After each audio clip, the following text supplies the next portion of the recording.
Olá pessoal, como passaram? Tudo bem? Então a gente retoma os nossos estudos, né? A partir da questão da revelia, onde paramos no semestre anterior, né? Falamos das respostas do réu, então agora iremos considerar a possibilidade do réu não apresentar uma resposta tempestiva, né? Não havendo resposta ou não havendo uma resposta apresentada no prazo legal, o réu ele se torna revel, né? Então a gente passa agora a estudar a questão da revelia, ok? Primeira questão, primeira coisa, né? Vamos conceituar o que seria revelia, né? Procurando alguns conceitos na doutrina, a gente extrai do livro do Marcos Vinícius que revelia consiste na inércia do réu em contestar a ação, né? Por sua vez, o Ovídio Batista da Silva menciona que revelia é a contumácia total do réu, representada por sua completa omissão em defender-se. Em outras palavras, o Joel Dias Figueira Júnior menciona que revelia se deve usar para designar a inércia do réu em contestar a ação no prazo legal, né? E por sua vez, o Arruda Alvim nos diz que revelia consiste na não apresentação de contestação por parte do réu no prazo legal, claro, desde que citado regularmente, ok? Com base nesses conceitos, a gente traz um conceito próprio, né? Segundo o qual revelia seria, portanto, a ausência de uma resposta, seja contestação ou reconvenção por parte do réu, né? Aos pedidos feitos pelo autor. Contestação ou reconvenção, a que deve ser apresentada no prazo legal, né? Da qual pode, diante dessa não apresentação, decorrer a presunção de veracidade dos fatos alegados na petição inicial, ok? Com relação a isso, temos que mencionar que, uma vez não contestado, uma vez não apresentada a resposta aos fatos alegados pelo autor na inicial, esses fatos são tidos como incontroversos, né? Quando o réu ele não responde à ação, ele deixa, né, de tornar aqueles fatos mencionados pelo autor controvertidos, ou seja, não há controvérsia, não há discussão a respeito dos fatos, tá? Então, segundo este conceito, o que ocorre aí é uma presunção a partir do momento em que o réu não discute, né, não controverte com relação aos fatos, presumirá o juiz que ele está concordando com a versão dos fatos. Presumirá o juiz, então, que aqueles fatos são verdadeiros, né, verossímeis, ok? Com relação ainda à revelia, temos que mencionar que o ato de responder aos pedidos do autor, aos fatos alegados pelo autor na inicial, é um dos ônus processuais mais importantes, né, que recai sobre a figura do requerido, sobre a figura do réu. Nesse sentido, o réu ele tem o ônus, né, de se controverter em face dos pedidos formulados pelo autor na inicial, tá? Uma vez que o réu, citado regularmente, não responde a esses pedidos, não contesta, né, ou apresenta uma reconvenção com relação a esses pedidos formulados na petição inicial pelo autor, ele será, portanto, considerado revel, tá? Então, revel é o réu que não apresenta resposta tempestiva, tá? E que não se controverte, então, né? Não exerce o seu direito ao contraditório e não se desincumbe desse ônus de controverter-se com relação aos fatos alegados pelo autor, tá? Como consequência disso, ele vai vir a arcar, no caso o réu, né, com as consequências jurídicas oriundas dessa sua inércia, dessa sua omissão, né? A principal consequência é essa da presunção relativa da veracidade dos fatos alegados pelo autor na petição inicial, ok? Ainda com relação à revelia, temos que destacar que revelia é uma situação completamente distinta dos efeitos da revelia, tá? Nós não podemos confundir decretação da revelia com aplicação dos efeitos gerados por ela, tá? Quais efeitos? Né?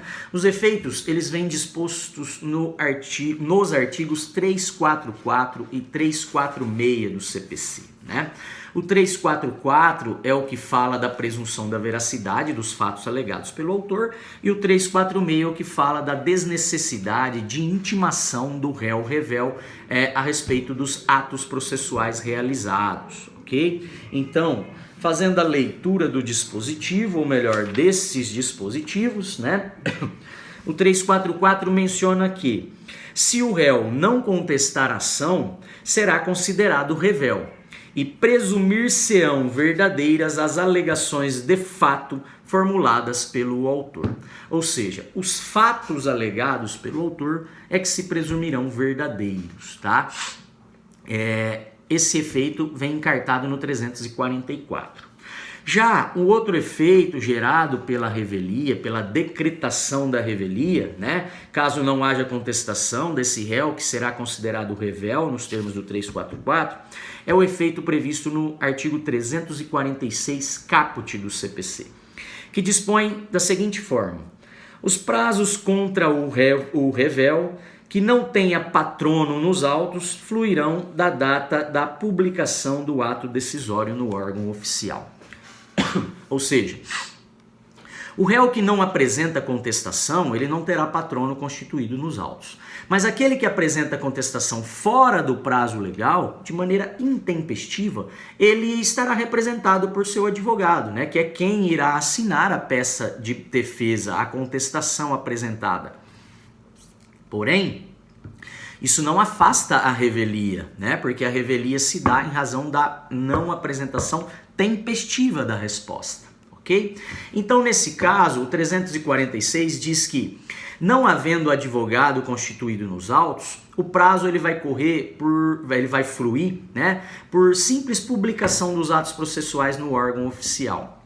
Vamos imaginar que o réu deixa então de apresentar a contestação, né, é considerado revel, juiz aplica os efeitos da revelia, presumindo que os fatos são verdadeiros e julga o processo por sentença de mérito, tá? Que pode ser procedente ou improcedente, tá? Porque a veracidade do fato não implica no reconhecimento do direito, tá? O fato ser verdadeiro não quer dizer que o autor tem o direito pretendido, tá? Isso, a análise do juiz vai verificar se a parte tem o direito reclamado, tá? Então, nesse caso, a publicação no órgão oficial, na imprensa oficial, feita para o advogado do autor, na verdade feita para o autor, né, cientificando ele a respeito da sentença prolatada, será o ato segundo o qual fluirá o prazo também para o réu revel, tá? Uma vez de que não há necessidade da sua intimação.